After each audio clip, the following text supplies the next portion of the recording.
Welcome to DrivenMavens.com. My name is Arvin, and we're going to continue on with our sketching with an Aston Martin. So let's get started. Alright, as you can see here, I've got pretty much just my perspective laid out. It's a rear three-quarter view of the Aston Martin Vantage. So I'm just going to start drawing my roof line. Well, this is funny. As you can see, I'm sort of mixing everything up. I go from analog and then I go back to digital, and I'm using my digital tablet here.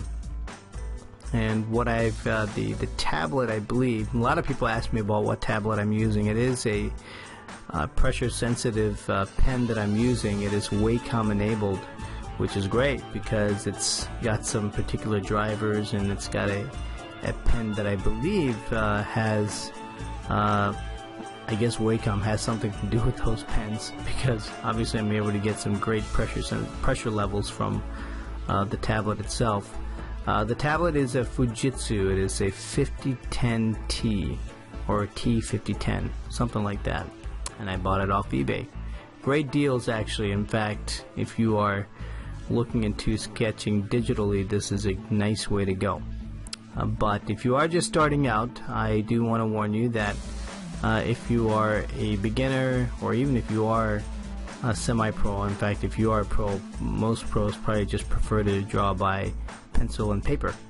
So just to let you know, if you want to get good at drawing, you have to master the fundamentals and basics, and to do that it's always better to sketch by hand first, which is just about free, or it's really cheap. Anyway, we're just going to keep going on. What I've done is just roughly indicated some of where the character lines I've got. If you look at the door section there, I've got two little protrusions right there, which is where the character line is going to be going through, where it would connect with these vent details in the front. And now I'm just sort of planning out the section through here. Vantages are just gorgeous. They're just they have such a fantastic presence on the road. It's just unbelievable to see one in person. I remember when we went to Quebec City, we saw one parked right in front of a restaurant, and it looked really hot. Alright, so now what I'm doing here is just indicating the tail lamps, where those are going to be, and I want you to pay attention to how I drew this particular tail lamp. What you can see is that I've just drawn the lines, intersected them, and then I start to come back in and round them off. It's actually a nice practice to be able to do that, because at the beginning you're going to find it hard to round your corners and be really proficient at it, because a lot of that will take practice. But even then, there's a certain aesthetic with just extending your lines, having them intersect, and then throwing in your radiuses.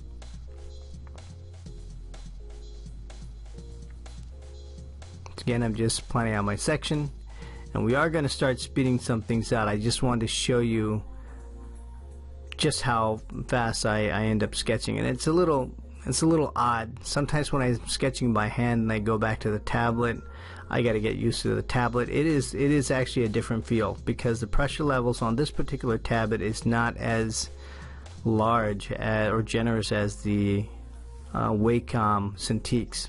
I think you're getting about 2,500 pressure levels on Cintiqs. This is only 500, and even with 500 it should suffice. It's not bad at all, but it does take a little bit of getting used to.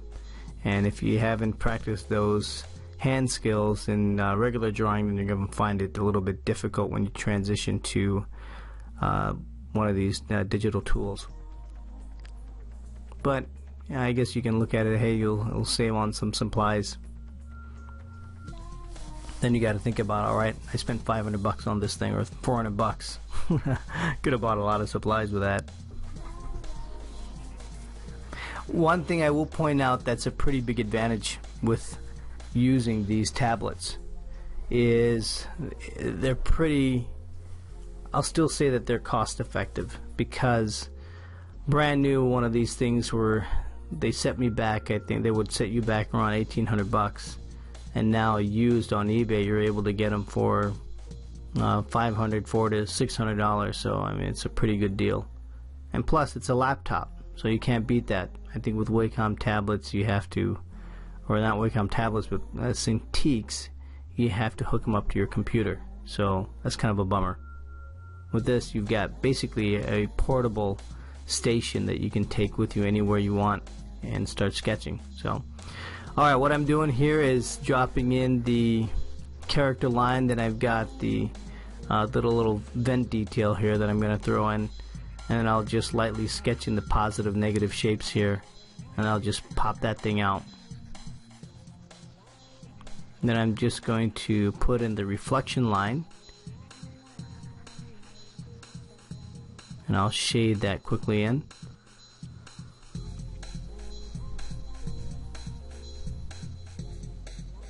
I'm going to go back to the wheels. We're going to add the spokes real quick.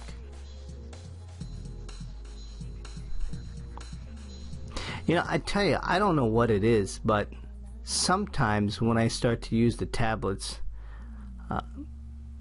it depends if I guess if I'm painting or drawing, but it's a hit or miss. Sometimes I feel like I've got it one day, but I always feel a lot more comfortable with pencil and paper, or using my Prismacolor pencils. I find that after I've used, or after I've spent so much time on the tablet, I feel that drawing by hand gets a little odd. So that's why it's generally really good for you to kind of practice both and to kind of go back and forth between the two mediums. If you like digital, go digital for a little while, come back in and go back to analog.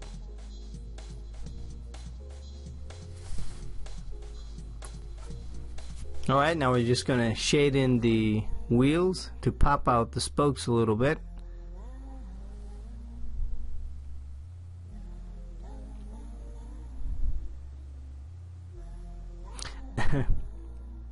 This part I love, but I actually enjoy it more when I'm using Prismacolor pencils. Once you got something like a nice deep indigo blue pencil, and that's basically what I'm simulating here, is just trying to get that indigo pencil look to it. One thing I forgot to mention, the software that I'm using is Painter 12. Painter 12 is also a really nice piece of software to use, because they do, Corel does a really good job of developing software that can emulate your traditional mediums. In fact, the oil painting on this it's pretty impressive.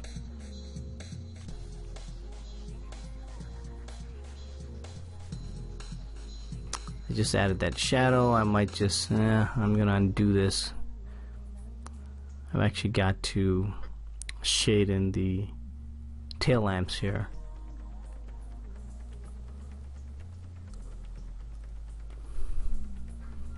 As you can see, as I start to shade things in, what you'll notice is that I go in one particular direction, the diagonal, and that diagonal is used pretty consistently when I'm shading. You're going to see that as I start to shade the shadow underneath the car. It just, when you have that consistency, it just gives it a nice dynamic look to your sketch. Angles are always nice.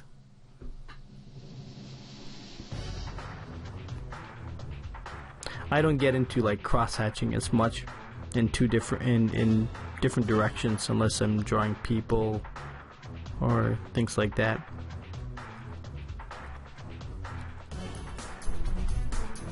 Okay, now I've got the reflection line. Just lightly putting the reflection line in there.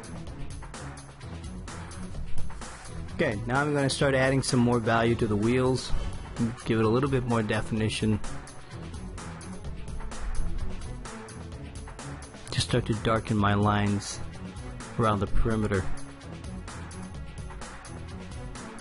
Line weight, very important. Your sketches, where to apply that line weight and where to let off on it.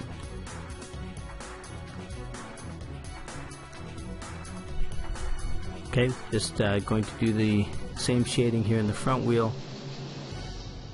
Now I can finish off the shadow here a little bit, or at least where the location of the shadow is going to be.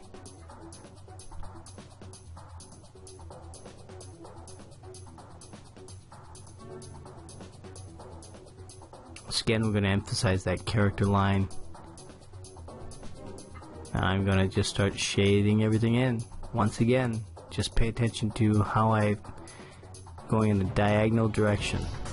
Same as everything else. Diagonal direction.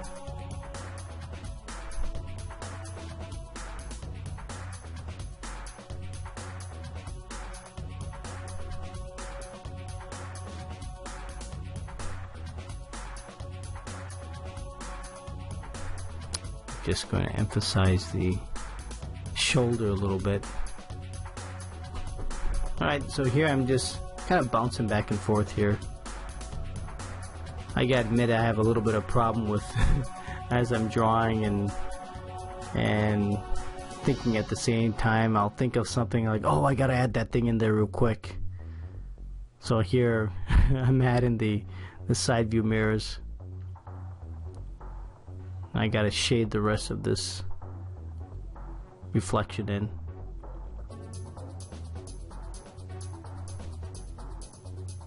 There we go. Alright, so that's done.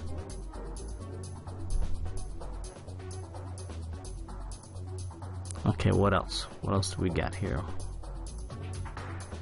Gonna have to shade in the ground plane here as well.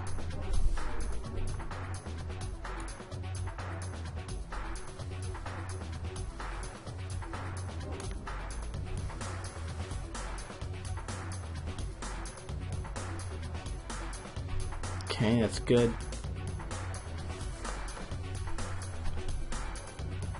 Now I'm just shading the shadow, and this is going to complete the just about complete the sketch here. Going to add a little bit more line weight through where these details are supposed to be.